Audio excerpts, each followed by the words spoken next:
O Senhor continua sendo bom o tempo todo, o tempo todo. O Senhor continua sendo bom. Que a bondade do nosso Deus te alcance aí onde você está, nesse momento que você está assistindo esse vídeo. Que o amor, a graça, a fidelidade dele se renovem todos os dias na sua vida. E que tu possa, nesse momento, adorar ao nosso Deus, celebrar o nome dele conosco. Cante conosco essa canção. Um dia a gente aprende a confiar em um Deus que faz milagres, que ouve a nossa oração, que se faz presente aqui.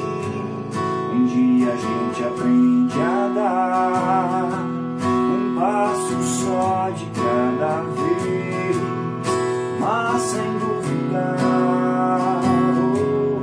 mas sem duvidar que Ele continua sendo bom, Ele continua sendo Deus, Ele continua sendo bom, Ele continua sendo Deus.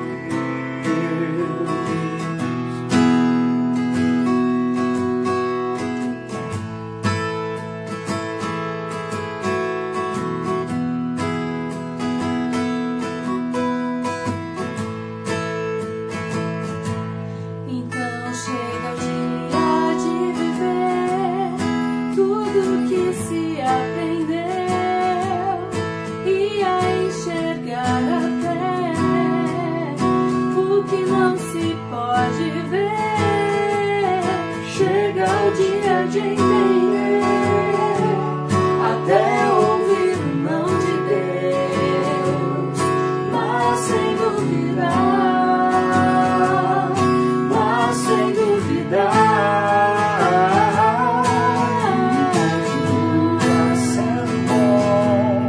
Ele continua sendo Deus, Ele continua sendo bom, Ele continua sendo Deus, Ele continua sendo bom, Ele continua sendo Deus, Ele continua sendo bom, Ele continua sendo Deus.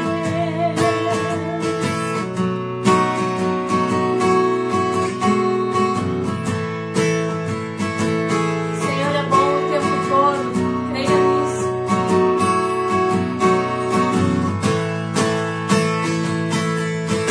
Ele continua sendo bom, Ele continua sendo Deus, Ele continua sendo bom, Ele continua,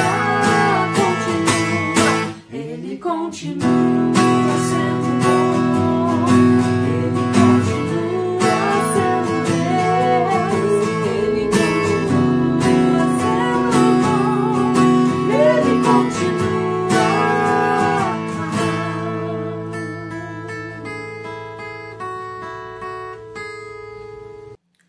Olá, tudo bem com você? Como você se sente?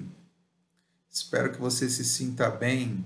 Quem fala aqui é Marcelo, sou coordenador da Aliança Bíblica de Santos e hoje, a convite do pastor Roberto, vou compartilhar aqui um pouquinho das Escrituras com vocês. E eu fiquei pensando qual mensagem compartilhar com vocês, né? Normalmente aqui o que a gente faz é tentar entender que momento que a igreja está vivendo, o que a igreja precisa ouvir e assim compartilhar algo. Mas como fazer isso com vocês que estão aí a alguns estados de distância, a 1000 quilômetros de distância aqui de Santos, né? Mas, de qualquer forma, separei uma mensagem aqui que foi falada já aqui para a nossa igreja. Aqui nós temos uma congregação em Santos, uma em São Vicente, e que fala um pouquinho sobre o serviço, sobre sermos sacrifícios vivos e santos nas mãos de Deus. né? Então, sem mais delongas aqui, eu queria começar fazendo duas perguntas para você, que talvez elas sejam respondidas hoje no decorrer desses minutos que a gente vai conversar um pouquinho aqui, né? Então, pensa nessas duas perguntas, eu queria que isso ficasse bem gravado na sua cabeça, para que no final você relembrando, veja se você conseguiria responder elas rapidamente ou se ficaria uma dúvida aí para respondê-las, tá bom? A primeira pergunta que eu faria é: qual é o seu papel na igreja? Qual é o seu papel na igreja? Qual é a sua função na igreja? O que você é chamado para fazer na igreja, tá? Essa seria a primeira questão. Se alguém perguntasse para você: oi, tudo bem? Qual que é teu papel na igreja? O que você responderia? E a segunda pergunta, a segunda questão aí seria: como você tem desempenhado esse papel na igreja? Se você sabe responder a primeira pergunta e sabe responder qual é o seu papel na igreja, então a segunda pergunta seria uma pergunta de performance, talvez, ou de desempenho. Como você tem desempenhado esse papel na igreja? Tá bom? Guarda essas duas perguntas aí e a gente vai refletir nesse texto aqui aí até o final. Tá bom? O texto que nós vamos estudar hoje está na carta de Paulo aos Romanos, no capítulo 12. Tá bom? Hoje nós vamos estudar aí dos versículos 1 ao 8. Então eu vou ler rapidinho aqui para a gente continuar, tá bom? Deixa eu explicar uma coisa. Aqui em Santos nós usamos uma tradução da Bíblia, que é a Nova Tradução da Linguagem de Hoje, tá?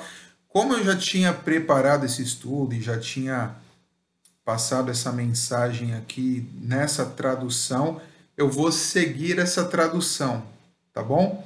Então, talvez você tenha que, se você usa o celular, consegue mudar aí, mas de qualquer forma eu vou colocar os versículos aqui na tela para ajudar a gente, tá bom? Porque eu sei que não é a tradução que vocês usam habitualmente aí, tá bom? Mas vamos começar lendo o texto então, Romanos 12, dos versículos 1 ao 8. Eu vou ler aqui. Portanto, meus irmãos, por causa da grande misericórdia divina, peço que vocês se ofereçam completamente a Deus, como um sacrifício vivo, dedicado ao seu serviço e agradável a Ele. Esta é a verdadeira adoração que vocês devem oferecer a Deus. Não vivam como vivem as pessoas deste mundo, mas deixem que Deus os transforme por meio de uma completa mudança na mente de vocês. Assim, vocês conhecerão a vontade de Deus, isto é, aquilo que é bom, perfeito e agradável a Ele. Por causa da bondade de Deus para comigo, me chamando para ser apóstolo, eu digo a todos vocês que não se achem melhores do que realmente são. Pelo contrário, pensem com humildade a respeito de vocês mesmos, e cada um julgue a si mesmo conforme a fé que Deus lhe deu. Porque, assim como em um só corpo temos muitas partes, e todas elas têm funções diferentes, assim também nós, embora sejamos muitos, somos um só corpo por estarmos unidos com Cristo. E todos estamos unidos uns com os outros, como partes diferentes de um só corpo. Portanto, usemos os nossos diferentes dons de acordo com a graça que Deus nos deu. Se o dom que recebemos é o de anunciar a mensagem de Deus, façamos isso de acordo com a fé que temos. Se é o dom de servir, então devemos servir. Se é o de ensinar, então ensinemos. Se é o dom de animar os outros, então animemos. Quem reparte com os outros o que tem, que faça isso com generosidade. Quem tem autoridade, que use a sua autoridade com todo cuidado. Quem ajuda os outros, que ajude com alegria. Vamos orar, irmãos? Abaixe sua cabeça aí. Senhor, obrigado por esse tempo aqui, obrigado pelo privilégio de estudarmos a Tua Palavra. Obrigado porque o Senhor nos chama para sermos ativos, como lemos aqui, que a gente possa entender qual é o nosso chamado, o que o Senhor quer de nós, e que possamos, ao estudar esse texto, identificar uma ou duas áreas que precisam ser corrigidas nas nossas vidas, uma ou duas áreas que podemos nos alegrar por estarmos te seguindo e que isso traga transformação para a gente, Pai, que a gente possa se alinhar à tua vontade. Em nome de Jesus. Amém. Amém, irmãos. Vamos lá então, vamos para o texto, porque o tempo passa rápido aqui e a gente tem pouco tempo, tá bom? Vamos lá. Versículo 1, vou colocar aqui na tela para vocês. Fala assim: portanto, meus irmãos, por causa da grande misericórdia divina, peço que vocês se ofereçam completamente a Deus como um sacrifício vivo, dedicado ao seu serviço e agradável a Ele. Esta é a verdadeira adoração que vocês devem oferecer a Deus. E o comecinho do texto aqui, ele fala um portanto aí, né? Portanto, meus irmãos. E o que significaria esse portanto, né? A gente vai ver versículo a versículo esse texto aqui para tentar trazer verdades. Mas o que seria esse portanto? Por que Paulo começa falando portanto? Se a gente ler um pouquinho antes do capítulo 11, que a gente não vai fazer isso agora, mas Paulo está ensinando aquela igreja que a salvação é para todos. Paulo está ensinando ali no capítulo 11 que tanto judeus como não judeus foram justificados por Cristo e assim a salvação chega a todos nós. Então, quando Paulo fala aqui no comecinho desse versículo, portanto, meus irmãos, por causa da grande misericórdia divina, o que Paulo está falando? Meus irmãos, por causa do sacrifício de Cristo, por causa da salvação ter chego a todos vocês, então, e o versículo continua, peço que vocês se ofereçam completamente a Deus como um sacrifício vivo, dedicado ao seu serviço e agradável a Ele. A grande misericórdia divina, a salvação que chega até nós, deve nos levar a uma posição de sacrifício vivo. Deve nos levar a uma posição de que nós devemos nos oferecer completamente a Deus como sacrifício vivo. Olha que mensagem profunda que tem aqui, né? A salvação não é um ponto final. Às vezes a gente acha que quando falamos do amor de Deus para alguém, essa pessoa entende, entrega a sua vida para Jesus, acabou, cumpriu a tarefa, mas não. Esse é o início. A salvação é o início. E isso deve nos levar, isso precisa nos levar para que nós nos ofereçamos a esse Deus que nos salvou através de Cristo, como um sacrifício vivo, né? A salvação, ela traz bênçãos para nós, mas também obrigações. E Paulo fala aqui para que nós nos ofereçamos completamente a Deus. Se formos ler em outras traduções, falam de entregar o seu corpo a Deus. Então, o que Paulo está nos orientando aqui não é que a gente ofereça uma parte da nossa vida, uma área da nossa vida, um pouquinho e a gente fica com o resto. Não. O que Paulo está falando aqui é que por causa do que Cristo fez por nós, por causa da salvação, nós devemos nos entregar completamente, todo o nosso corpo para Deus. Como se a gente sentasse num avião e Deus, o Senhor é o piloto, dirige, vai para onde o Senhor quiser, pilota para onde o Senhor quiser. Eu estou aqui sentado e confio, eu estou me entregando nas mãos dele.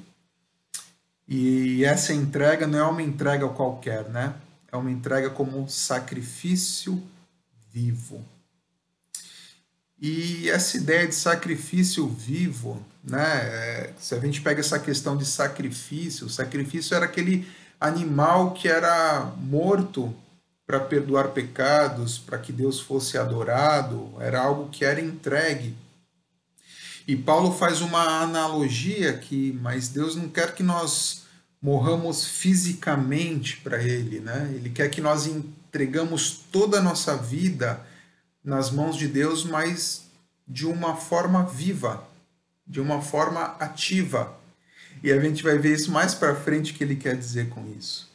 Mas é um sacrifício, o sacrifício ele não tem escolha. O sacrifício ele é entregue nas mãos de Deus, para Deus fazer o que ele quiser com aquilo. É um sacrifício diário. É como se a nossa vida tivesse acabado. Quando a gente entrega a nossa vida para Deus completamente como sacrifício vivo, é como se tivesse acabado a minha vontade. E agora eu estou aqui para cumprir a vontade de Deus. É completamente diferente daquela teologia que a gente ouve da felicidade, daquela teologia que a gente ouve de que Deus vai prover aquilo que a gente quer, de que Deus é uma lâmpada mágica que eu esfrego a lâmpada e tenho pedidos para fazer para Deus. É uma entrega onde eu abro mão das minhas vontades para que Deus faça o que Ele quiser. E essa é uma teologia bíblica. Mas tem mais um pouquinho aqui no versículo. Que tipo de sacrifício vivo é esse? É um sacrifício dedicado ao seu serviço e agradável a Ele. Esse dedicado ao seu serviço aqui, aí eu vou mais pelas outras traduções, que a gente entende que está mais dentro aí, que fala santo, um sacrifício santo, sem pecado, puro, um sacrifício obediente. E assim vai ser um sacrifício que agrade a Deus. E o versículo termina falando o quê? Está escrito aqui?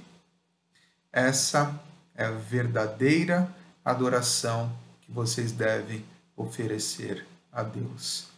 Então, a nossa entrega a Deus como um sacrifício santo, um sacrifício agradável, é o que vai adorar a Deus, né? Deus ele não quer elogios da boca para fora, ele não quer atitudes de bajulação.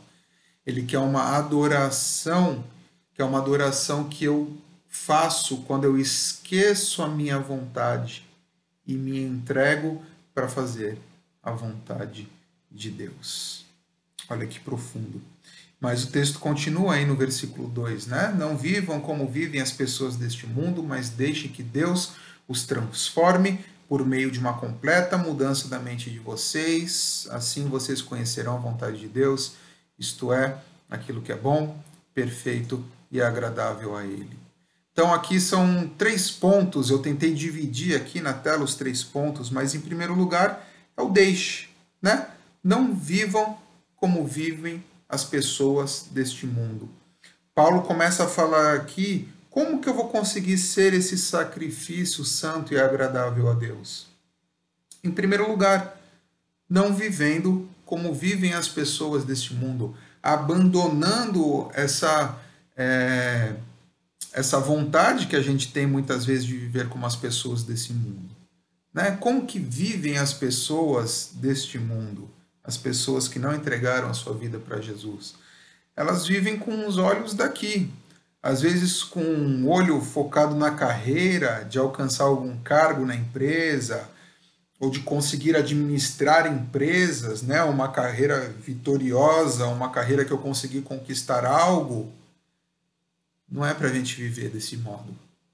É para abandonar essa vontade que muitas vezes a gente tem. Ou talvez um amor pela riqueza, de chegar ao patamar de conseguir só curtir a vida. Quantas pessoas a gente não ouve, infelizmente, até dentro das igrejas, que você pergunta qual é o objetivo da sua vida e a gente ouve uma resposta, ficar rico, ter uma independência financeira. Às vezes o viver como vivem as pessoas desse mundo é viver atrás de conhecimento, que é algo que não tem fim, é o estudar, é o mestrado, é o doutorado, depois vem o pós-doc, o MBA e tantas coisas.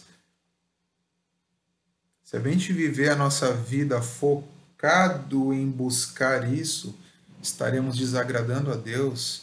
Ou os prazeres, talvez ter uma vida tranquila, chegar nos últimos anos da vida numa estabilidade e se acomodar, que agora vou curtir a minha vida, trabalhei o que eu tinha que trabalhar. Nada disso é errado. É errado quando isso está no foco da nossa vida. Não é isso. Não vivam como vivem as pessoas desse mundo, com os objetivos das pessoas desse mundo, com a visão desse mundo, que não é uma visão que Deus tem desse mundo. Então, em primeiro lugar, deixe, não viva, abre mão dessa visão de mundo que a gente tem. Em segundo lugar, mas deixem, tá vendo? O mas aqui é o contrário. Então, eu não vou viver como vivem as pessoas desse mundo. Pelo contrário, né? Mas deixem que Deus os transforme por meio de uma completa mudança na mente de vocês. Eu tiro essa cosmovisão que eu tenho do mundo e coloco o quê? Permito que Deus transforme a nossa mente. Eu permito que Deus transforme a minha mente no sentido de, agora que eu não tenho mais essa visão, qual visão eu vou ter? Eu vou deixar Deus transformar a minha mente para que eu entenda o que Ele quer da minha vida, qual é a visão de mundo que Ele tem, quais são os objetivos que Ele quer com a minha vida. Então eu coloco no lugar, assim, em primeiro lugar, eu tiro essa visão, agora eu deixo que Deus transforme a minha mente para que eu entenda a visão dele. E o resultado, assim vocês conhecerão a vontade de Deus, isto é, aquilo que é bom, perfeito e agradável a Ele. Quando eu tiro a minha visão de mundo, deixo que Deus transforme a minha mente, aí eu vou conseguir entender a vontade de Deus. Aí eu vou conseguir ser aquela oferta agradável, santa. Eu vou conseguir chegar nesse objetivo. Por quê? Porque a nossa mente tende para o mal, a nossa mente tende para os nossos próprios egoísmos e os nossos próprios interesses. Mas quando eu deixo Deus trabalhar na minha mente, aí eu entendo a vontade dele. Eu abandono a minha visão deturpada desse mundo, coloco uma visão centrada em Deus e entendo aquilo que Ele quer para a minha vida. Para a gente pegar o fio aqui desses 2 primeiros versículos. Deus me salva sem eu merecer. Portanto, como consequência, eu devo me entregar como um sacrifício que o agrade, um sacrifício santo, agradável. Para isso, para que eu seja esse sacrifício santo e agradável, eu esqueço a minha velha forma, deixo Deus transformar minha mente e fico conhecendo qual é a vontade de Deus. E aí a gente pode ir para o versículo 3, que parece que dá uma guinada nada a ver aqui, porque Paulo fala assim, por causa da bondade de Deus para comigo, me chamando para ser apóstolo, eu digo a todos vocês que não se achem melhores do que realmente são, pelo contrário, pensem com humildade a respeito de vocês mesmos e cada um julgue a si mesmo conforme a fé que Deus lhe deu. Se a gente for ler só esse versículo e não continuar, parece que Paulo está mudando completamente o assunto, mas não é. Esse versículo é uma ligação. Paulo está falando que está preparando a gente pelo que vem a seguir. O que ele está falando aqui é o seguinte, ele assume a autoridade dele como apóstolo. Ele fala, por causa da bondade de Deus para comigo, me chamando para ser apóstolo. Então Paulo fala, ó, eu sou apóstolo, eu não sou qualquer um. Eu digo a vocês, não se achem melhores do que realmente são. Vocês são chamados? São. Vocês têm uma mente transformada por Deus? Tem. Mas, calma aí, gente. Não fiquem se achando mais do que vocês são. Por quê? E aí a gente vai entender, e aqui vem o auge, aqui vem aqui a virada que vocês vão entender aqui. Vamos lá. Versículos 4 e 5. Porque assim como em um só corpo temos muitas partes, e todas elas têm funções diferentes, assim também nós, embora sejamos muitos, somos um só corpo por estarmos unidos em Cristo. E todos estamos unidos uns com os outros, como partes diferentes de um só corpo. Paulo aqui ele faz uma analogia, né? Ele fala que um corpo tem muitas partes. né? Um corpo humano, se a gente for pensar, tem muitas partes e cada parte tem uma função diferente, ok? Então, vamos pensar num corpo humano, a gente tem o pé, tem a mão, sei lá, tem o rim, o estômago, o nariz, o cabelo, né? Cada um desenhado por Deus para cumprir uma função diferente, tá? É isso que o versículo está falando. Na igreja, nós também temos partes diferentes. Cada um somos uma parte de um corpo, que é o corpo de Cristo. Então, cada um de nós foi escolhido para fazer algo que faça com que o corpo, com que a igreja funcione bem, tá? Vamos lá. Todas as partes do corpo são importantes, né? Por exemplo, se a gente pegar a unha é uma proteção para as nossas mãos.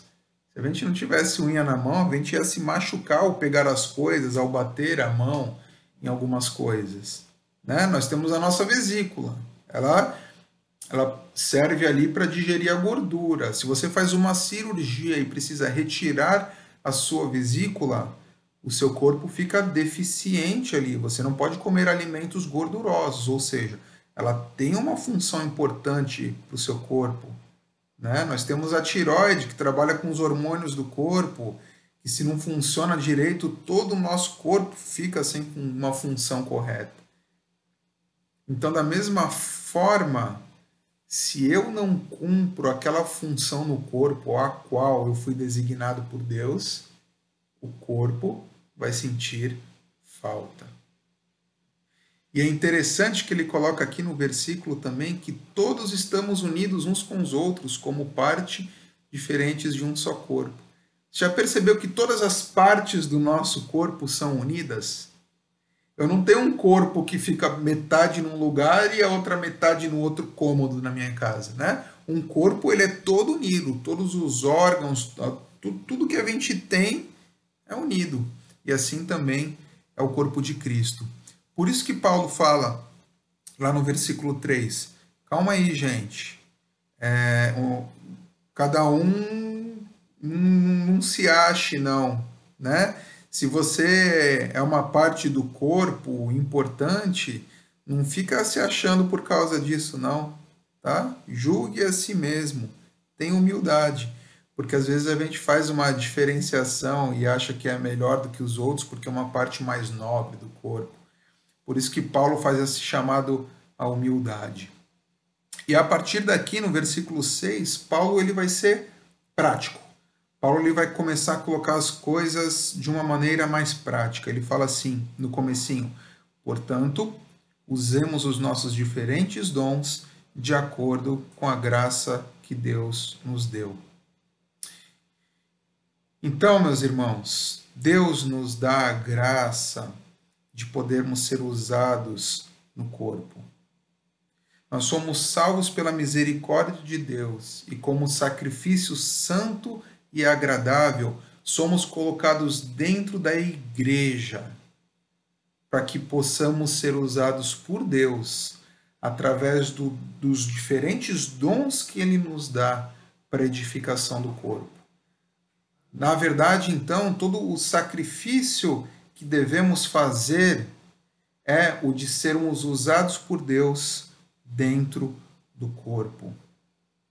Olha o que Paulo continua falando aqui no versículo 6. Se o dom que recebemos é o dom de anunciar a mensagem de Deus, façamos isso de acordo com a fé que temos. Então, se Deus te chamou para anunciar a mensagem de Deus, é isso que eu vou fazer. Como sacrifício dedicado a Deus, em obediência a Deus. Eu abro mão da minha vontade. Deus me capacita e eu faço aquilo que Ele me capacitou. No versículo 7, se é o dom de servir, então devemos servir. Se é o de ensinar, então ensinemos. No versículo 8, se é o dom de animar os outros, então animemos. Quem reparte com os outros o que tem, que faça isso com generosidade. Quem tem autoridade, que use a sua autoridade com todo cuidado. Quem ajuda os outros, que ajude com alegria. Paulo lista uma série de serviços que a gente tem aqui dentro da igreja. De anunciar a mensagem, de servir, de ensinar, de animar, de repartir os bens, de ter autoridade, de ajudar uns aos outros. Cada parte do corpo é capacitada por Deus para fazer algo. E é para a gente fazer sem se orgulhar. Por isso, o Paulo coloca mais acima ali essa questão da humildade. Não sei se você pegou o fio aqui, mas eu vou repetir, acho que pela 1000ª vez, mas para que a gente saia daqui e termine esse momento aqui entendendo. Deus nos dá a misericórdia da salvação. Por causa disso, Ele quer que nós nos ofereçamos completamente como um sacrifício santo e agradável a Ele. Esse sacrifício santo é uma vida em obediência, é uma vida à disposição para ser usada como Ele quer. Para que eu consiga fazer isso, eu paro de enxergar o mundo como o mundo enxerga, deixo que Deus transforme a minha mente e com essa mente nova eu entendo a vontade dEle. Aí Deus me capacita com dons para que dentro do corpo eu entenda qual é a minha parte e eu haja. E eu seja alguém que é ativo dentro da igreja para cumprir aquilo que Deus me chamou. Que aplicações que a gente pode tirar prática daqui? Né? O que a gente pode pensar? Como a gente pode talvez tentar alinhar a nossa vida ao chamado de Deus aqui? Em primeiro lugar, temos que pensar se temos sido uma oferta santa e agradável a Deus, uma oferta dedicada. Se nós entregamos completamente a nossa vida nas mãos de Deus de forma santa, sem pecados. Se tem pecados ocultos na nossa vida, devem ser confessados. Áreas que precisam ser limpas. Para quê? Para que Deus consiga fazer uma transformação. Os pecados nos impedem de entender a vontade de Deus. Será que temos permitido, temos deixado e buscado enxergar essa transformação na nossa mente que Deus quer fazer? Então essa é a primeira questão para a gente pensar aqui. Que tipo de oferta eu tenho sido? É uma oferta santa e dedicada? E em segundo lugar, eu como parte do corpo tenho colaborado para que ele esteja ajustado, ligado e com saúde? Eu tenho servido os meus irmãos da forma que Deus tem me capacitado? Eu tenho sido bênção na vida dos meus irmãos? Porque a igreja, ela não é parecida com um cinema, né? A gente tem dois jeitos de encarar a igreja. Primeiro é como um cinema. Quando a gente vai no cinema, a gente compra a nossa pipoca, o nosso doce, senta e assiste, contempla algo que está sendo apresentado para mim. É diferente de uma igreja que é como se eu estivesse indo para o meu trabalho, onde eu vou para produzir algo. Eu bato o meu cartão, eu entro naquele ambiente de trabalho e começo a produzir algo. A igreja é mais parecida com isso. Ela não é contemplativa, ela é inclusiva. Todos nós devemos estar na igreja para trabalhar, para sermos ativos. De que forma?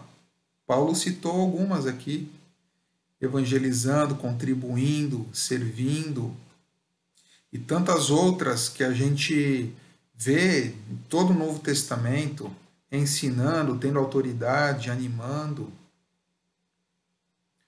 Você tem vivido o ser igreja nessa perspectiva de ser ativo? Porque Deus quer que você faça isso como uma oferta. Às vezes abrindo mão, às vezes é chato, às vezes não é o que eu quero. Mas lembra, oferta tem vontade? Oferta não tem vontade. Nós devemos nos entregar como oferta. Se nós não temos feito o nosso papel na igreja, fica um buraco ali. Porque Deus nos capacita para nós fazermos algo. E se nós não estamos fazendo algo que Deus nos capacitou, estamos pecando. Estamos deixando um buraco ali. E além de estarmos pecando, de deixando um buraco, alguém está precisando da nossa ajuda. A igreja do Novo Testamento era uma igreja que, lá em Atos 2, fala que vivia tão intensamente essa comunhão, vivia tão intensamente os dons, que as pessoas de fora viam aquilo e se chegavam. Será que nesse tempo ainda, que ainda estamos fazendo aqui as celebrações online, nesses tempos que ainda temos pessoas isoladas, temos sido essa igreja ativa? Não é porque não podemos nos reunir ou não estamos no momento ideal para nos reunirmos, a gente vai ficar em casa sem fazer nada. A gente pode sim e deve ser uma igreja ativa. A igreja não entra em quarentena. A igreja, ela continua dentro de limitações, sendo ativa, usando seus dons, usando aquilo que Deus nos capacita. E não sendo uma igreja que muitas vezes está brigando por causa de política. Não uma igreja que está desestabilizada, com medo às vezes de morte ou de doença. Não. Nós somos chamados para ser ferramenta de cura nesse mundo, através dos dons que Deus nos capacita. Eu não sei se você se lembra das duas perguntas que eu fiz no começo. A primeira, qual é o meu papel na igreja? Eu não sei se ouvindo isso você entende, já tinha entendimento ou precisa reafirmar esse seu papel na igreja. Creia que se você é cristão, se você entregou a sua vida para Jesus, você tem um papel dentro da igreja. E se você não sabe qual é, você precisa buscar. Você precisa entender se você tem se colocado como oferta diante de Deus para que Ele te use para o serviço. E a segunda, como você tem desempenhado esse papel na igreja? Se você entendeu qual é o seu papel, a segunda pergunta é de desempenho. Como você tem feito isso que Deus te chamou? Você tem deixado Deus te usar? Você tem abrido mão das suas vontades para ser usado? Minha mensagem, e a mensagem de Paulo, e a mensagem de Deus para nós aqui em cima de Romanos 12, nesses primeiros 8 versículos, é uma mensagem de ação. É uma mensagem de sair do modo cinema e ir para o modo trabalho. Espero que você reflita e que Deus te guie nessa questão de serviço, nessa questão de ser ativo para aquilo que Ele é. Tá bom? Fico por aqui, fica as questões, que Deus nos use e que Deus nos dirija. Tchau, tchau.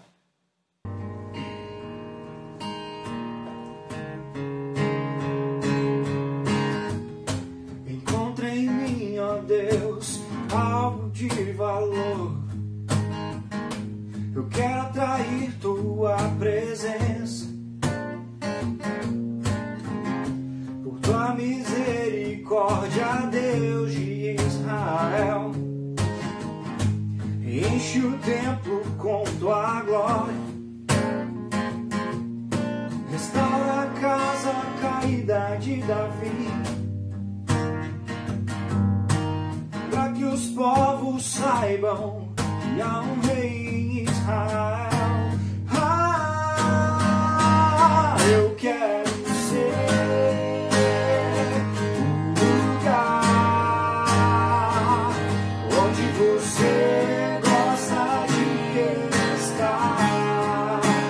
Eu quero ser tua casa favorita.